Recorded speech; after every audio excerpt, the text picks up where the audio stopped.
नमस्कार. श्री स्वामी समर्थ. स्वामी समर्थ भक्तांनो, दिवाळी जवळच आलेली आहे. तुमच्या सगळ्यांची दिवाळीची तयारी, शॉपिंग, खरेदी सगळं काही सुरू झालेलं असेल. तर त्यातच लक्ष्मीपूजनसुद्धा असतं. लक्ष्मीपूजनच्या दिवशी लागणारा जो झाडू असतो किंवा आमच्याकडे फडा म्हणतात त्याला, जो फडा म्हणतो, तर ते केरसुणी असेल किंवा फडा असेल किंवा झाडू असेल, ते कधी आणावा, कुठल्या दिवशी आणावा, तो कसा आणावा, झाडू आणताना कुठल्या गोष्टी लक्षात घ्यावा, म्हणजे आपल्या घरात वर्षानुवर्ष कधी लक्ष्मीची कमी पडणार नाही, याच्यासाठी आजचा हा व्हिडिओ बनवलेला आहे. व्हिडिओ शेवटपर्यंत कंटिन्यू बघत राहा. लक्ष्मीपूजनाला लागणारा जो झाडू आहे तो लक्ष्मीपूजनच्या दिवशीच आणावा. कारण आणि ज्या लक्ष्मीकडे आपली नजर जाईल, म्हणजे ज्या झाडूकडे आपली पहिल्यांदा नजर जाईल, आपल्याला तो खूप मनात बसेल, तो हलका असू द्यात किंवा भारी असू द्यात, जी लक्ष्मी आपल्याला आवडते, आपण ठरवायचं नाही की हीच लक्ष्मी चांगली किंवा तीच लक्ष्मी चांगली, जी दिसेल ती घेऊन आणायची. लक्ष्मीपूजनच्या दिवशीच आणा किंवा आधी आणलं तरीही चालेल, पण शुभ दिवस लक्ष्मीपूजनचाच मी मानेल. तर या दिवशी आपण झाडू खरेदी करावा. तो कसा आणावा, तर त्या दिवशी आपण खूप काही म्हणजे अगोदर नंतर आपण कपड्यांसाठी, खाण्यापिण्याच्या गोष्टींसाठी किंवा फटाकड्या जो दिवाळीला जो आपण खर्च करतो, खूप आपण पैशांचा खर्च करत असतो. तर तिथं व्यस्त न घालता, म्हणजे तिथं जास्त पैसे न खर्च करता, आपण जी आपल्याला किंमत सांगितली आहे, ते गरीब असतात हो, तर त्यांनी 30 रुपये सांगू द्या, 40 रुपये सांगू द्या किंवा 50 रुपये सांगू देत, त्या लक्ष्मीची किंमत करू नका, त्या केरसुणीची किंमत करू नका, त्या फड्याची किंमत करू नका.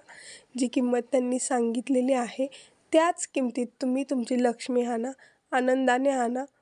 आल्याच्यानंतर आपण तिची पूजा तर करतोच, पण आणताना तो व्यवस्थित आणा, त्याला कुठेही लागू देऊ नका.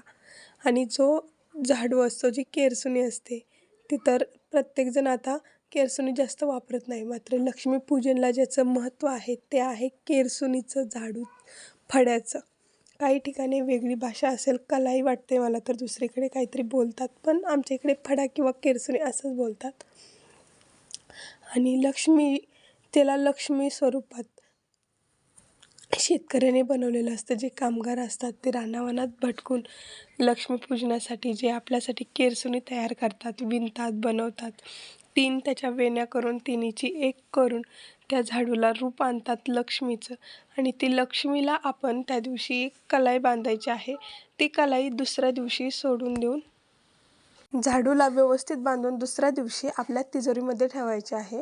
आणि ज्यांनी मागच्या वर्षी ठेवलेले आहे त्यांनी यावर्षी ते निर्मल्यामध्ये किंवा पाण्यामध्ये विसर्जन करायचं आहे.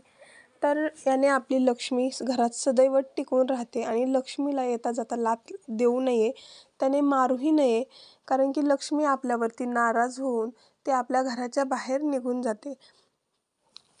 तर झाडू आणताना कुठल्या गोष्टी लक्षात ठेवायच्या या तर मी सांगितल्या तुम्हाला. त्याला कुठलाच धक्का लावू देऊ नका, किंवा तुम्हाला जर का लांब बसलेला असाल तर ते सुद्धा तुम्ही टाळा, त्याला शिवू नका.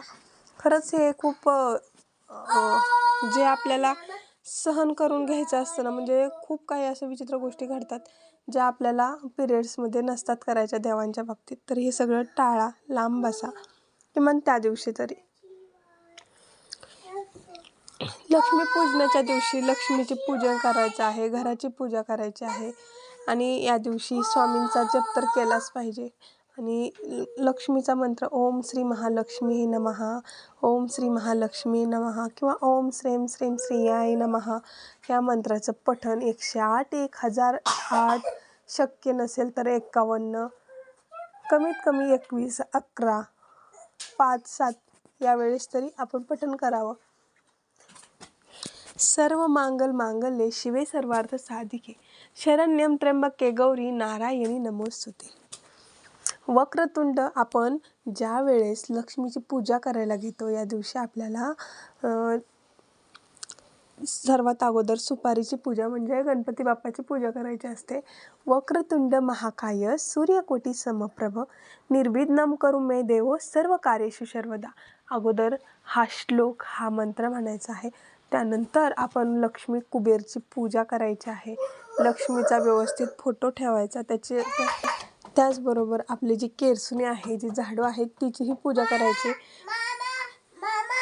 5 बाया बोलवून त्याला हळदी कुंकू लावायचं आणि त्याची पूजा करायची असते. त्याला नैवेद्य दाखवायचा आणि दुसऱ्या दिवशी नंतर ही जी केरसुणी आहे, जी लक्ष्मी आहे, जो फडा आहे, झाडू आहे, तो आपल्याला वापरात घ्यायचा आहे. वापरात घेतल्याच्या नंतर तो वर्षानुवर्ष वापरा. कुठं वापरा, तुम्ही देवघरात वापरू शकता. तुम्हाला जर का झाडू आहे, माझ्या घरात आहे, तुमच्या घरातही झाडूच असेल, पण जी केरसुणी आहे त्याने देवघर साफ करा किंवा बाहेर आपण दारात तुळशीसमोर रांगोळी काढतो, तर ती रांगोळीसुद्धा आपण या केरसुणीने, या झाडूने भरू शकतो आणि वापर करायचा आहे. तरच लक्ष्मी आपली टिकून राहते. 2 वर्ष झालं, 3 वर्ष झालं, एकावर एक लक्ष्मी असं ठेवू नका साठवून. त्याचा वापर करायचा आहे व्यवस्थित.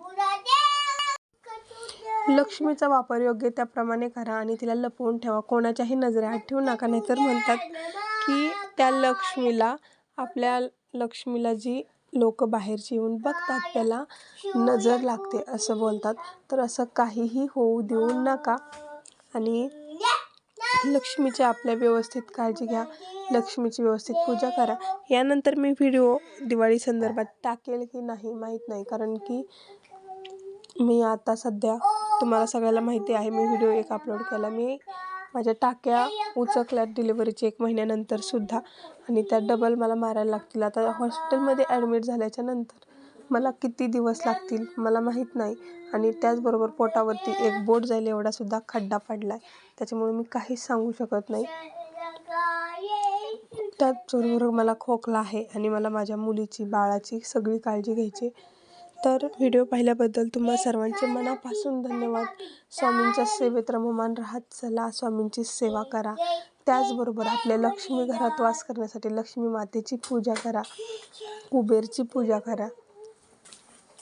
तर व्हिडिओ पाहिल्याबद्दल तुम्हा सर्वांचे पुन्हा एकदा मनापासून धन्यवाद. चला, सगळ्यांना नमस्कार. आणि व्हिडिओमध्ये जो आवाज येतो आहे, माझं बाळ झोपलं आहे छोटंसं, जे आहे 1 महिन्याचं ते, आणि माझी मुलगी तिची बडबड चालू आहे. इथे शांतता नाही राहत, कारण की गावाकडे म्हटल्यावर वातावरण असंच असतं, शांतता नसतेच, सतत कोणाचा ना कोणाचा आवाज येतो. तसं सातारला नव्हतं. सातारला एकदम शांतता होती. वेदिका पण झोपल्यावर मी व्हिडिओ एडिट करायची. इथे तसं नाही आहे, कोणाचा ना कोणाचं तुम्हाला ऐकायला येतं आहे. त्याच्याबद्दल मनापासून सॉरी. चला, बाय बाय.